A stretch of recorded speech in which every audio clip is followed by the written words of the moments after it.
Serious কিছু? হ্যাঁ, খুবই। ওনার শরীরের যে অবস্থা তাতে বাড়িতে রেখে ট্রিটমেন্ট করাটা খুবই ডিফিকাল্ট।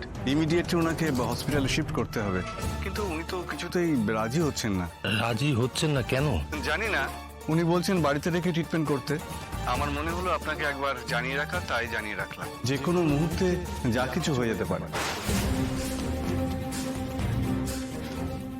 আপনি আমাকে যে কথাগুলো বলছেন সেটা ওকে বলুন না। উনি খুব কান্নাকাটি করছেন না, আমি খুব বেশি কিছু বলতে পারছি না ওনাকে। স্যার, আমার রিকোয়েস্ট, আপনি যদি একবার ওনার সঙ্গে কথা বলেন। ওকে দেখছি আমি। বিয়াকে একবার ফোন করে দেখি। ফোনে বলবো না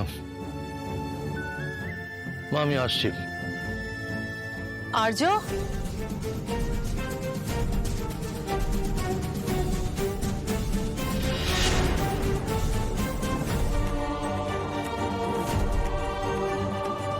এতদিন ধরে অপেক্ষা করে আছি, এদিকে আর যেন আমার তর্স হয়েছে না, সময় যেন কাটতেই চাইছে না।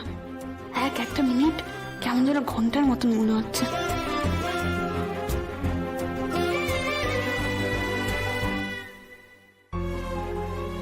আর্য এই ফুলগুলো নিয়েই তো যাচ্ছিল, হঠাৎ কি এমন হলো যে এগুলো রেখে চলে গেল? জয় মা রুদ্র মাতঙ্গী, জয় মা রুদ্র মাতঙ্গীর জয়। তারা সুন্দরী মা, তুমি এসেছো?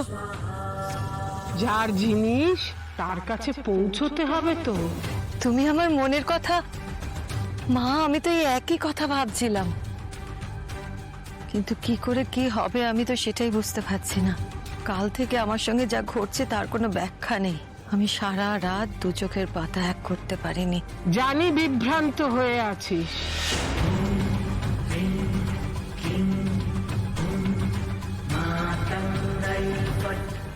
ওই ফুল তুই মায়ের পায়ে অর্পণ কর। যার কাছে পৌঁছে দেবার মাই পৌঁছে দেবে।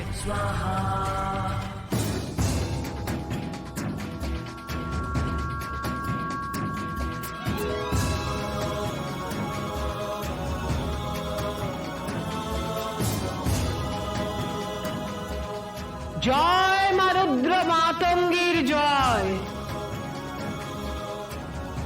তুমি চলে যাচ্ছ মা? তুমি তো কিছুই। সময় চলে যাচ্ছে।